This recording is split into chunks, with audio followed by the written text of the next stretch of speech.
Hey everyone, happy summer. We're past the solstice, so it's all nice and bright out there. Today we just landed this giant chabaco. It's antique, and the box will go to live in my friend Jeff Sugiyama's house. But what's more exciting is the content.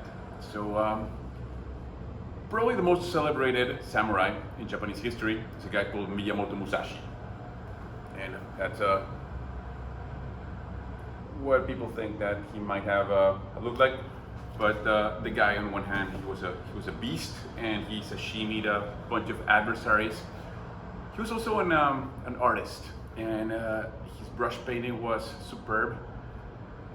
He donned a kimono like nobody could. His flower arrangements were just stunning. So he was a unique person. He's also controversial because some people think really highly of him. Some think he was a cheater. And anyway, if you guys want to read a book about that guy, I highly recommend this guy by Kenji Tokitsu. It contains all of his writings and some pretty cool history about this guy. So Musashi was born in a place which is now in what we call Okayama Prefecture in Japan, and very close to a place called Mimasaka. And in Mimasaka, they make this tea. So I would like you guys to see it. It's Bancha, and Bancha means rough tea, and as you know, rough tea means it's not necessarily the fanciest. So this tea was reportedly Miyamoto Musashi's favorite. This is what he drank above all else, and just looking at it and drinking it, you kind of see why.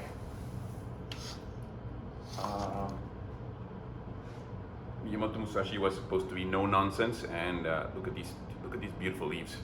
So it's a simple tea, it's a humble tea, yet there's a crazy amount of labor going on behind this tea. Another crazy fact, there are only 3 people in all of Japan who still make this stuff. There used to be, of course, many, but people are moving to the cities, people are no longer doing what their ancestors did. So this is a tradition that's in danger of getting lost. It's, like I said, there are only 3 people who make it. And when they make it, they don't make really large batches, mostly because it's very difficult to make. So to make this stuff, you have to get a giant pot and make a bonfire. And remember the old Bugs Bunny cartoons where Elmer was going to boil a rabbit? You get one of those boiled a rabbit giant pots. Check our website, you'll see some pictures of how this is done. And after you boil the rough leaves, what you do is you create a concentrate, because they're of course boiled in water. You use that concentrate to spray it onto the leaves. So after boiling, you put all the leaves on the ground in the heat of summer. They will dry very fast, but as they're drying, you take all the water that you boil the leaves in, and pretty much you put all that tea water onto the leaves. So they are the shiniest Bancha leaves I've ever seen. And then there's a roasting process, pretty much like hojicha. So the flavor will be quite unique. This is a no-nonsense tea, so I didn't weigh it. I didn't do anything fancy. You're just gonna put some boiling water on these beautiful leaves, and we'll see what Musashi drank. Same time, I'm going to show you guys something that's kind of interesting. So Kobayashi-san, the person behind all these super cool operation, also makes this, which is called Bancha. Bo is a stick. If you want something that probably has no caffeine because there are no leaves, this is it. And you can see those guys. It's not like cookie cha where you have twigs. This is pretty much like no nonsense branches. The process is identical to that of Mimasaka Bancha or Musashi Bancha. And I'm just gonna put some of that, and we're gonna make tea out of it. It's actually a really tasty tea too. On its own way. So here it goes.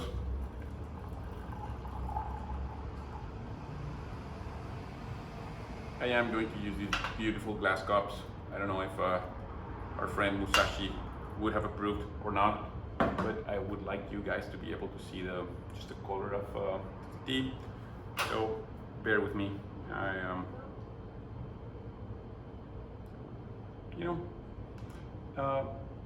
I'm not even going to strain it into another fair cup.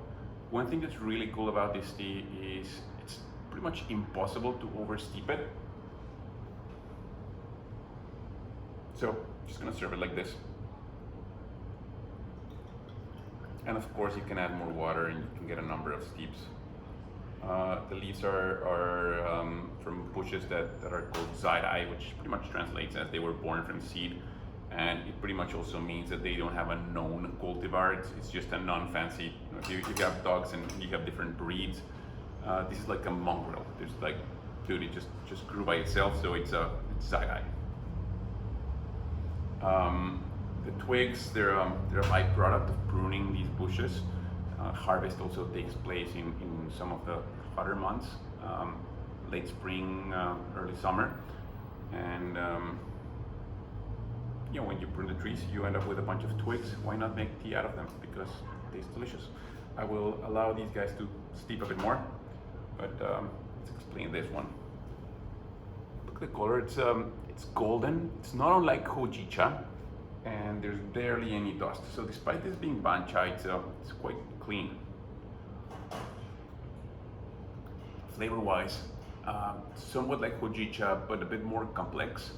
There's a bit of a fruity thing that could potentially be caused by a slight fermentation, while the leaves are just moist and drying under the sunshine.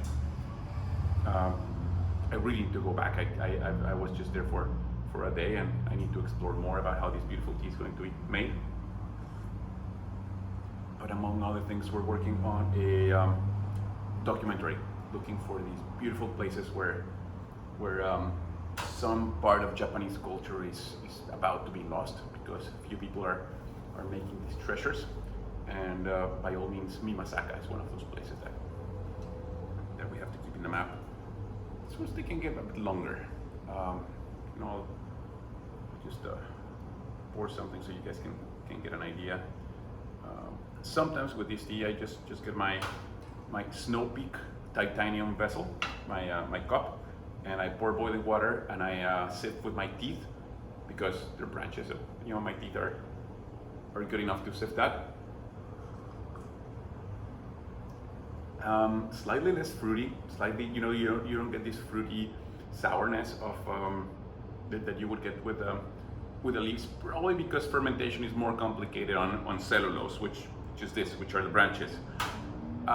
It's really comfortable. If you guys just want a super simple tea, I oversimplified it. It's not necessarily simple, but if you guys want a no-brainer after dinner, and something that you can just close your eyes after this, branch tea could be. I wouldn't say twig tea. It's more like branch tea. That's your thing. And I'll fill up the cup again. The color is a little bit lighter than for the bancha itself. Then again, you're making tea out of branches. So that's that, folks. Have a great weekend. Enjoy summer. Later.